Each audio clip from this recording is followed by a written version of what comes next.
오늘은 인간의 절망과 하나님의 은혜를 증거하려고 합니다. 인간의 절망과 하나님의 은혜. 한번 따라서 하십시다. 인간의 절망과 하나님의 은혜. 한번 더 하십시다. 인간의 절망과 하나님의 은혜. 성경이 우리에게 가르쳐 주려고 하는 게 알고 보면 바로 이겁니다. 타락한 인간의 절망과 그 인간을 사랑하시고 그 인간들에게 은혜를 베푸시는 하나님의 은혜, 하나님의 사랑, 이걸 보여주는 게 성경입니다. 그래서 여러분들은 성경을 읽으면서 또 신앙생활을 하면서 성경을 보면 볼수록 신앙생활을 하면 할수록 여러분들이 무엇을 깨닫고 무엇을 느끼고 무엇을 체험해야 하느냐 하면 인간의 절망입니다. 자기 자신에 대해서 실망하고 또 실망하고 절망하고 또 절망하고, 나만이 아니라 내 가족, 내 가장 가까운 사람, 내 주변 사람, 나와 함께 일하는 사람, 그리고 먼 이웃, 내가 알지 못하는 사람, 이런 모든 인간에 대해서 우리는 실망하고 또 실망하고 상처받고 또 상처받고 절망하고 또 절망하는 겁니다. 성경을 읽으면서 우리는 그것을 더 깊이 깨달아야 하고 우리가 인생을 살아가면서 더 깊이 깨달아야 합니다. 왜 그런가 하면 이게 타락한 인간의 어쩔 수 없는 실존이기 때문입니다. 어쩔 수 없는. 나도 그렇게 되고 싶지 않고 하물며 사랑하는 내 가족들이, 내 자녀들이 그렇게 되기는 꿈에도 원치 않지만 다른 사람 다 그렇다고 할지라도 나는 그렇게 되고 싶지 않고 또 그렇게 되지 않으리라고 굳게 작심하고 결심하고 결단을 했을지라도 살다 보면 그게 아니라는 걸 알게 됩니다. 다른 사람 다 그런다고 할지라도 내 가족만은, 내 남편만은, 내 아내만은 그렇지 않기를 우리는 열망하지만 살아보면 내 남편도 소용이 없고 내 아내도 소용이 없습니다. 세상 모든 아이들이 다 잘못돼도 내 자식만은, 하나밖에 없는 내 자식만은, 내 아들만은, 내 딸만은 그렇게 되지 아니하리라. 그런 자식이 아니라고 우리는 굳게 믿고 또 믿고 싶고, 그렇지만 살아보면 내 자식도 될 수 없다는 걸 우리가 알게 됩니다. 우리 같이 일하는 사람들, 내 주변 사람들 다 마찬가지입니다. 왜? 이게 타락한 인간의 모습입니다. 그래서 신학자들은 이걸 인간의 전적 부패라고 합니다. 전적 부패, 다 썩었단 말입니다. 생선이 다 썩으면 대가리에서부터 꽁지까지 다 썩지 않습니까? 인간이 이렇게 전적으로 부패했다. 이런 절망적 존재인 인간을 우리는 먼저 깨달아야 합니다. 이걸 깨달아야만이 여기서 새로운 소망을 가질 수 있고 새로운 인생을 살 수 있습니다. 그래서 성경은 처절하게, 적나라하게 이걸 보여주는 겁니다. 성경에 나타난 최초의 살인사건이 누가 누굴 죽인 겁니까? 성경에 나타난 최초의 살인사건이 형이 아우를 죽인 겁니다.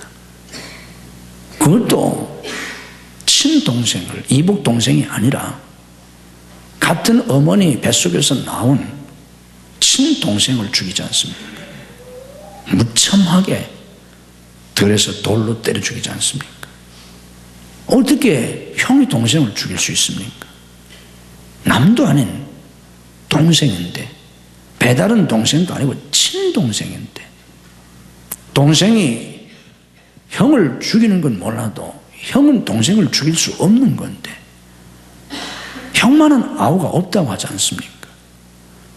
물론 IQ나 무슨 뭐 지식이나 기술이나 능력은 동생이 형보다 나을 수 있어도 사랑이라고 하는 건, 정이라고 하는 건, 마음이라고 하는 건 그래도 형이 나은 건데, 왜냐하면 사랑은 내리사랑이기 때문에.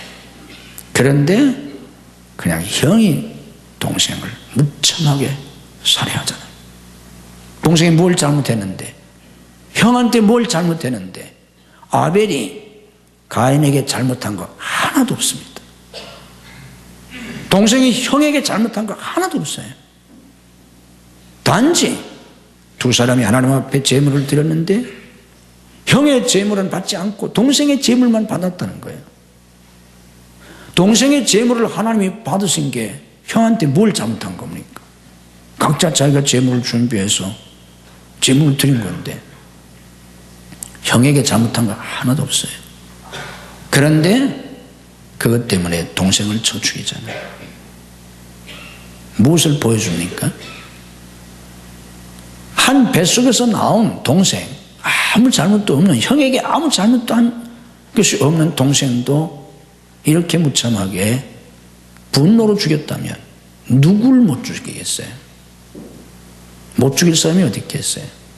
그래서 그 뒤에는 서로가 서로를 죽이는 무서운 피의 역사, 살육의 역사가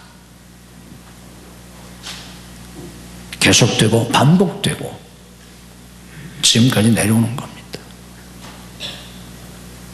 이게 인간이에요. 우리가 잘 아는 것처럼 노아 홍수 때 하나님이 사람들을 심판하시는데 대홍수로 사람들을 심판하셨잖아요. 다 죽였어요. 한 사람도 남기지 않고. 노아의 방주 때 어떤 노아 8식구 말고는 다 죽었어요. 나쁜 표현을 쓰면 싹쓸이 했어요.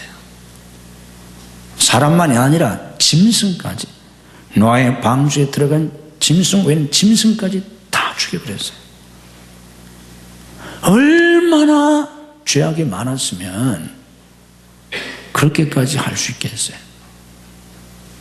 일부를 하나님이 심판하시는 건 이해가 가지만 어떻게 전 인류를 그렇게 심판하십니까? 그만큼 죄가 많았다는 거예요. 소돔과 고모라가 심판을 받을 때 아브라함이 하나님 앞에 사정하잖아요. 어떻게 의인을 악인과 함께 멸하십니까? 소돔과 고모라 성에 의인 50이 있으면 그 50 때문에 성을 멸해서는 안 되지 않습니까? 하나님이 들어주시오. 내가 그렇게 하겠다. 근데 아브라함이 생각해 보니까 50명 있을 것 같지가 않아. 점점 깎아가지고 의인 10명만 있으면 용서해 주십시오. 하나님이 거기까지 들어줍니다. 그래. 만약에 소돔과 고모라 성에서 의인 10사람만 있어도 내가 용서하겠다. 그런데 결국 어떻게 됐어요? 소돔과 고모라 성 심판했어요. 의인 10사람이 없었어요.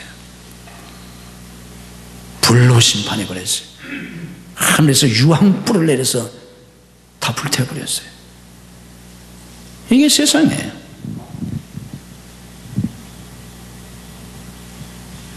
이스라엘 백성들은 이 지구상에 있는 그 모든 족속 가운데서 유일하게 하나님의 백성으로 선택받고 구별된 백성입니다. 그래서 성민이라고 해요. 거룩한 백성이라고. 구별된 사람들이에요. 아브라함의 자손만이 이스라엘이에요. 하나님이 그 이스라엘에 대해서 어떻게 말씀하십니까? 신명기 29장 3절 4절에 이렇게 말씀하세요. 그 큰 시험과 이적과 큰 기사를 내 눈으로 보았느니라. 이게 무슨 얘기냐면 이스라엘 백성들이 430년 동안 애국에서 노예생활을 하다가 출애굽할 때 그냥 출애굽한 게 아니에요. 하나님이 놀라운 이적을 행하셨어요. 나일강이 피가 되고 말할 수 없는 그런 기적을 하나님이 10번이나 일으켜주셨어요. 그걸 다 이스라엘 백성들 애국에서 보았어요. 마지막에 장자가 죽고 그리고 홍해바다가 갈라지는 홍해바다 사이로 자기들이 건너왔어요.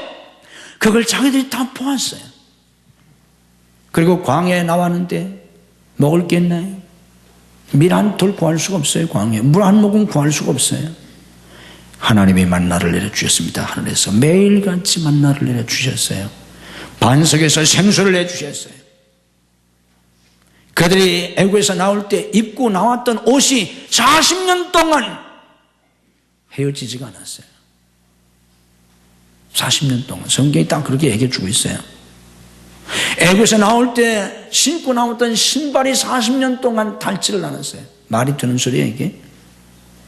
이 광야를 걷는데 포장된 도로도 아니고 뭐 40년 동안 신발이 헤어지지가 않아요.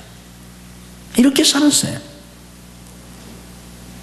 말할 수 없는 하나님의 이적과 기사를 눈으로 보았어요. 하루하루 사는 게 기적이에요. 그런데도 불구하고 4절을 보면 그러나 깨닫는 마음과 보는 눈과 듣는 귀는 오늘 여호와께서 너에게 주지 아니하셨느니라.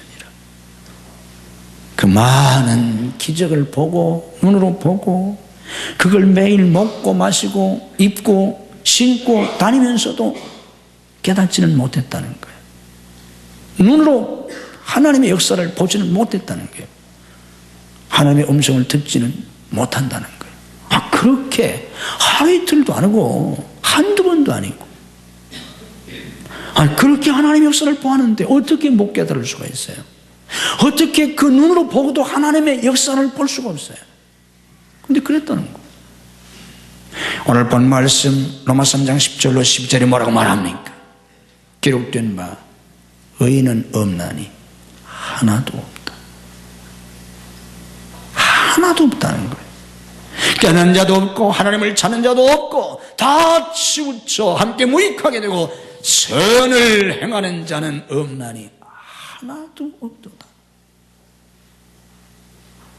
깨닫는 자도 없고 하나님을 찾는 자도 없고 선을 행하는 자도 없고 의인도 없고 하나도 없다. 인간에 대해서 절망적인 선고를 하고 있습니다. 이게 인간이라는 거예요. 여러분, 그래서 우리가 신앙생활이 뭔지를 깨달아야 되고 내가 왜 신앙생활을 잘 못하는지도 깨달아야 되고 내가 그렇게 전도하는데도 왜 예수를 다른 사람이 안 믿는지도 우리가 알아야 되고 내가 어떻게 해야 신앙생활을 잘할 수 있는지를 깨달으셔야 합니다. 이걸 깨닫지 못하면 우리가 구원받을 수도 없고 평생 예수 믿어도 평생 교회 다녀도 신앙생활을 잘할 수가 없어요. 우선 나 자신이 그리고 인간이 하나님 앞에서 신앙적으로 절망적 존재라는 걸 받아들여야 합니다. 아멘. 의인은 없나니 하나도 없어. 거기에 나도 포함되는 거예요. 선을 행하는 자가 하나도 없어요. 자, 그래서 인간에겐 우리에겐 뭐가 필요하냐면 하나님의 전적인 은혜가 필요합니다. 하나님의 은혜, 하나님의 절대적인 은혜, 하나님의 전적인 은혜가 필요한 이유가 여기에 있어요. 절망적 존재니까 자체로 희망이 없어요. 조금 뭘 해서 되는 게 아니에요. 조금 뭐 교육시키고 조금 훈련시키고 그래서 될 일이 아니에요. 소용이 없어요. 그래서 우리 기독교는 유교처럼 수신의 종교가 아니에요. 수양의 종교가 아니에요. 교회 가서는 수양이나 좀 하려고 앉는 것도 좀 낫게 하겠지만 소용이 없어요. 개를 훈련시킨다고 사람 되는 거 아니에요. 소용이 없어요. 절망적 존재입니다. 오죽했으면 성경에서 신약성경에 나온 신약성경에 예수님이 만난 예수님을 찾아왔던 사람 가운데 신약성경에서 인간적으로 제일 괜찮은 사람이 누구예요? 복음서에 나와 있는 사람 가운데 인간적으로 제일 괜찮은 사람, 인간적으로 사회적으로 제일 괜찮은 사람 누구예요? 이런 건 좀 알아야지. 제일 괜찮은 사람, 복음서에 나와 있는 인물 가운데 제일 괜찮은 사람 누구예요? 복음서에, 바울이 복음서에 나와? 복음서에 마태복음, 누가, 요한 복음서에 예수님 살아계실 때, 예수님 사역하실 때 예수님이 만난 혹은 예수님을 찾아왔던 사람 가운데 제일 괜찮은 사람, 인간적으로 제일 훌륭한 사람, 제일 괜찮은 사람 누구예요? 니고데모잖아. 니고데모. 유대인의 선생이에요. 사내들은 회원이고 공회 회원이에요. 바리새인이고 세상적으로 가장 수준 높고 가장 지성인이고 가장 고위층이고 세상적으로는 흠이 없는 사람이에요. 최고 수준의 사람이에요. 니고데모가.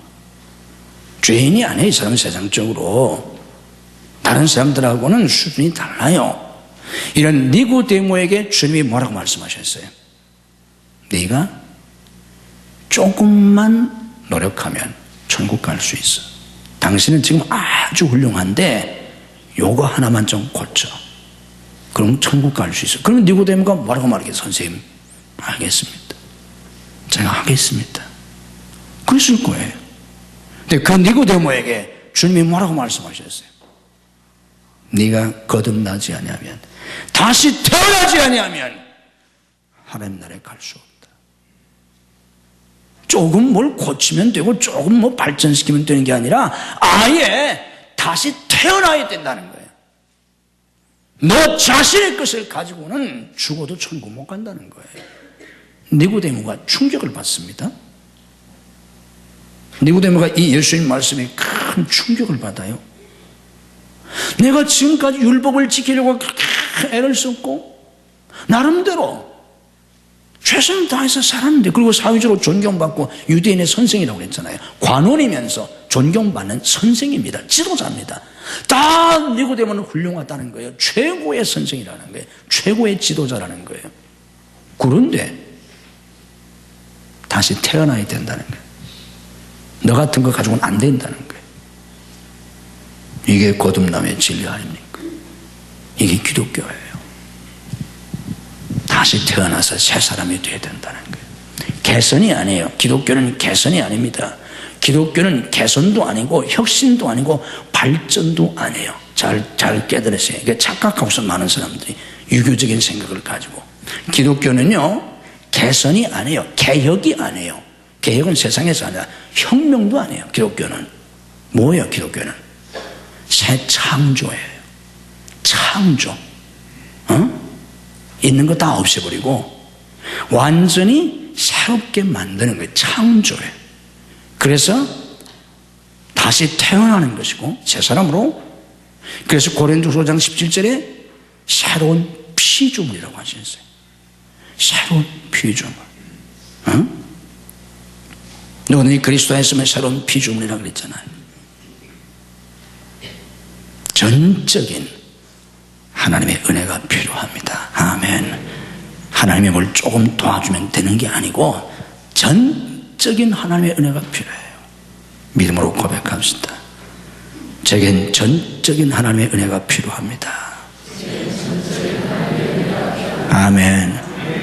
조금 은혜 주어서 될 일이 아니야. 뭐 우리의 습관 하나 고쳐서 천국 갈 수 있는 일이 아니에요. 여러분이 예수 믿고 구원 받은 다음에도 마찬가지예요. 뭐 기도 하나 뭐 배워가지고 될 일이 아니에요. 교회에서 뭐 성경 공부 하나 해가지고 될 일이 아니에요. 그래서 성경 공부를 한국교회가 70년대 이후부터 했는데 결과가 없잖아요. 이게 뭐 성경 공부 무슨 뭐 한 과정 하나 마쳤다고 될 일이 아니라니까. 심지어는 방언하고 은사를 받아도 되는 일이 아니라니까. 전 중학교 때 방언 받았어요. 방언 하나 받아서 될 일이 아니에요. 뭐 하늘에서 불 받았다. 불 받아서 될 일이 아니에요. 받지 말란 얘기가 아니라 우리에게는 하나님의 은혜가 필요한데 어떤 하나님의 은혜가 필요하냐? 무슨 하나님의 은혜가 필요하다고요? 전적인 은혜. 전적인 은혜. 100% 은혜. 이게 기독교고 이게 그리스도의 삶입니다. 이거 외에는 방법이 없어. 왜? 우리는 절망적 존재니까. 전적으로 부패한 존재니까. 그래서 잘 들어요. 성경은, 예수님은 우리의 생각이라든지 우리의 말이라든지 어떤 생활 습관이라든지 태도라든지 이걸 교정하시려고 오신 분이 아니에요. 이걸 교정 알죠? 교정한다. 이걸 교정하려고 오신 분이 아니에요. 예수님과 함께 우리를 십자가에서 매장시키고 예수님의 생명으로 다시 태어나게 하시려고 예수님이 오셨어요. 아멘. 그래서 요한복음 10장에서 예수님이 내가 온 것은 양으로 생명을 얻게 하려고 오셨다고 그랬어요. 새 생명을 주셔서 새로운 사람을 만드시려고. 아멘. 이게 예수 믿고 구원받는다는 거예요. 예수 믿고 구원받는 교회에 나온다는 얘기가 이렇게 100년 나와도 소용이 없어요. 예수님을 모셔드려서 영접해서 예수님의 생명으로 내가 다시 태어나는 거예요. 이걸 다시 태어나기 때문에 중생이라, 거듭중, 날생, 중생이라고 그래요. 다시 태어나는 거예요. 새 생명을 주시려고 예수님이 오셨습니다. 아멘. 그리고 우리가 예수 믿고 새 생명을 얻은 다음에도 내 힘으로 신앙생활을 못해요. 왜? 깨닫는 자가 없다고 그랬잖아. 응? 하나님의 뜻을 알 수가 없어요, 우리가. 하나님의 뜻을 알 수도 없고 행할 수도 없어요. 소용이 없어요. 하나님이 우리를 위해서 예배해 놓으신 것도 고린도전서 2장 9절에 보면 눈으로 보지 못하고 귀로 듣지 못하고 마음으로 생각지도 못하였던가 같다고 그랬어요. 하나님이 예배해 놓으신 것도 전혀 알 수가 없어요. 무슨 소용이 있어요? 하나님이 우리를 위해서 놀라운 걸 예배해 놓으셨어도 뭐 알아야 그걸 우리가 뭐 받든지 찾든지 그걸 뭘 갖든지 할 거 아니에요. 전혀 알 수가 없다는 거예요. 그래서 하나님이 어떻게 하십니까? 예수님의 피로 죄사함 받고 예수님의 생명으로 다시 태어난 사람들에게 보혜사 성령을 보내주시잖아. 하나님의 영을 보내주셔서 하나님의 영이 우리 안에 계시지 않습니까? 이게 성령의 내주라는 거예요. 그래서 이제는 내가 사는 것이 아니라 성령님이 사시는 겁니다. 바울사도가 그랬잖아요. 내 말과 내 전도함이 사람의 설득력 있는 지혜의 말로 하지 아니하고 다만 전적으로 성령의 나타남과 능력으로 했다. 그래서 놀라운 복음의 역사가 이루어졌지 않습니까? 우리에게도 이게 필요합니다. 전적인 하나님의 역사, 전적인 은혜, 전적인 성령의 역사, 이것만이 소망이고 승리의 길이고 해답입니다. 이런 삶을 위해서 자기 자신을 철저하게 부인하셔야 합니다. 우리 주님이 말씀하셨잖아요.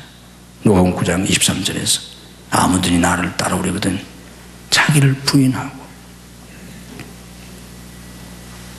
항상 자기를 부인하고 날마다 자기 십자가를 지고 나를 쫓을 것이니라. 나를 부인해 철저하게 자기를 부인하고. 우리 기독교는 철저한 자기 부정의 종교예요. 처음부터. 유교는 철저한 자기 부정이 아니에요. 그래도 약간을 인정하는 거예요. 그래서 수양하면 된다는 거예요. 그래서 수신하면 된다는 거예요. 수신을 통해서 평천하려고 하는 게 유교잖아요. 기독교는 완전 부정이에요. 소용없다는 거예요. 다시 태어나야 한다는 거예요. 자기 자신을 부인해야 합니다. 내 힘으로는 아무것도 할 수 없다는 것을. 우리 주님 말씀하셨지 않습니까? 너희가 나를 떠나서는 아무것도 할 수 없다. 자기를 철저하게 부인하세요. 아멘. 자신에 대해서 절망하세요. 빨리 절망하세요. 어차피 절망해야 되니까 빨리 절망하세요. 자신에 대해서 빨리 절망하세요. 아멘도 안 했잖아. 천천히 하면 고생이 더 심해져. 빨리 절망하세요. 남편에 대해서 빨리 절망하세요. 아멘도 안 하네.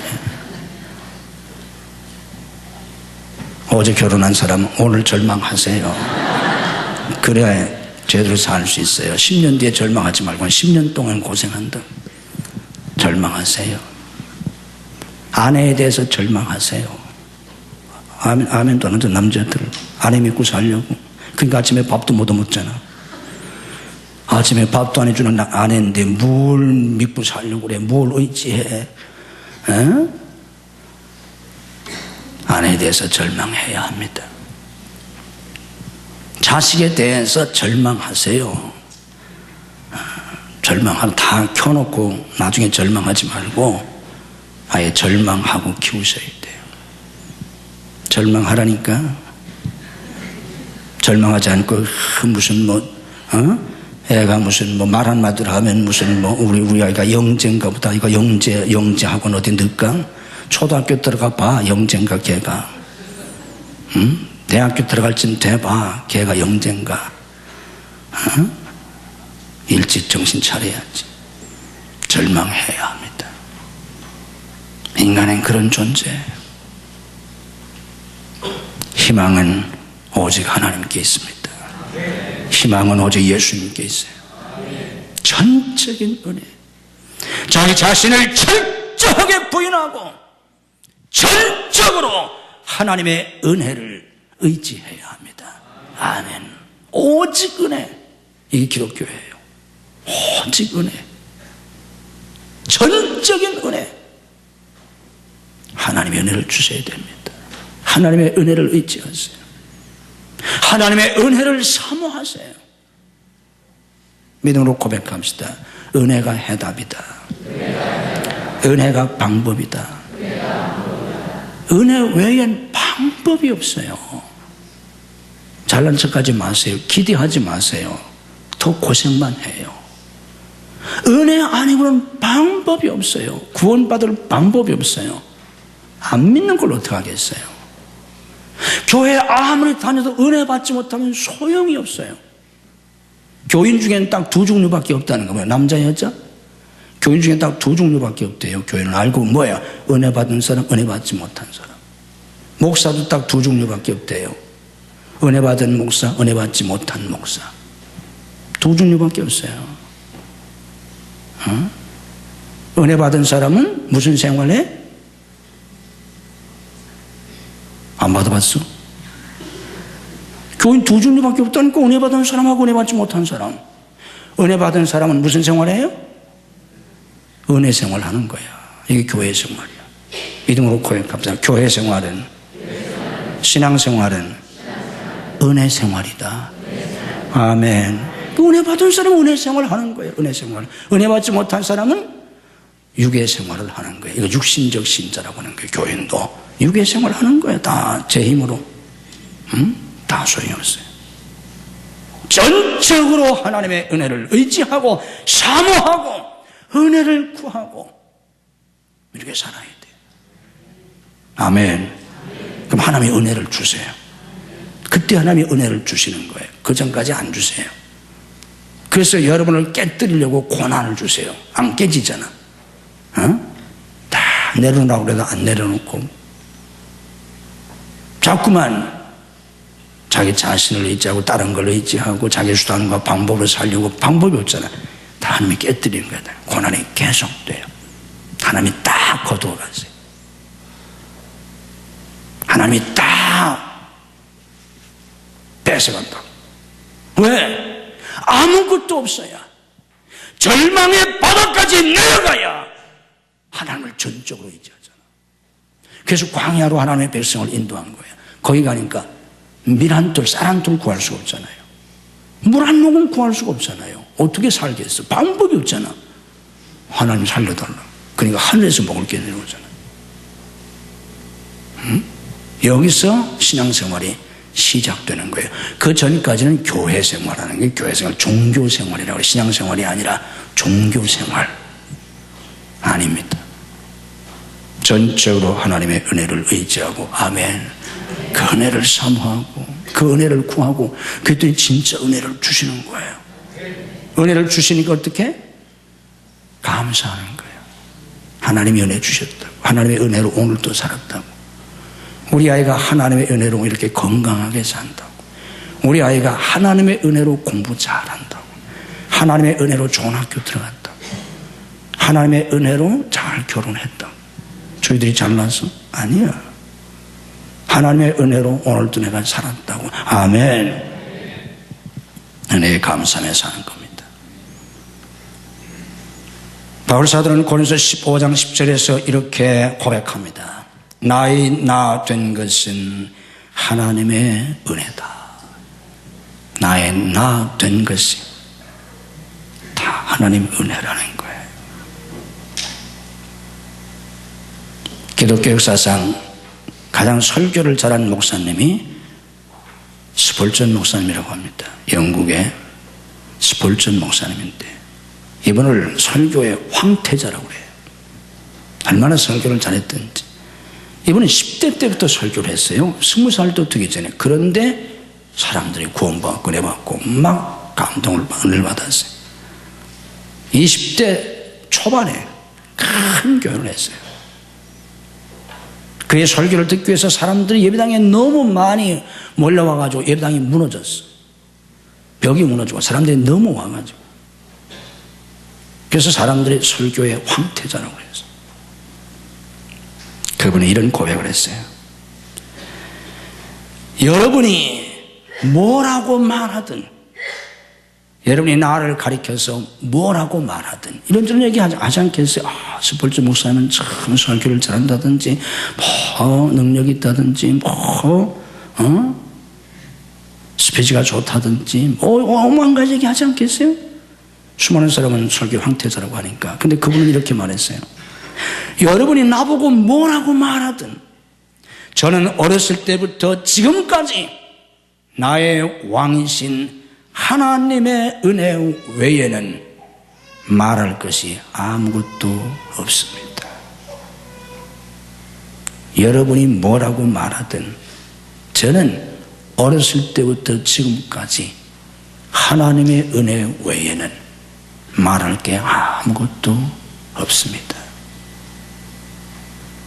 이게 그리스도인의 삶입니다. 이런 삶을 살면 우리 안에 계신 예수님, 우리 안에 계신 성령님이 우리를 통해서 일하세요. 아멘. 우리가 부족하고 연약하고 모자라기 짝이 없는 사람이지만 절망적 존재지만 예수님의 생명으로 다시 태어나서 내 안에 계신 예수님이 역사하심으로 우리는 새로운 인생을 살게 됩니다. 이런 축복 속에 사는 복된 여러분들 되시기를 주님의 이름으로 축복합니다. 우리 함께 찬양 드리며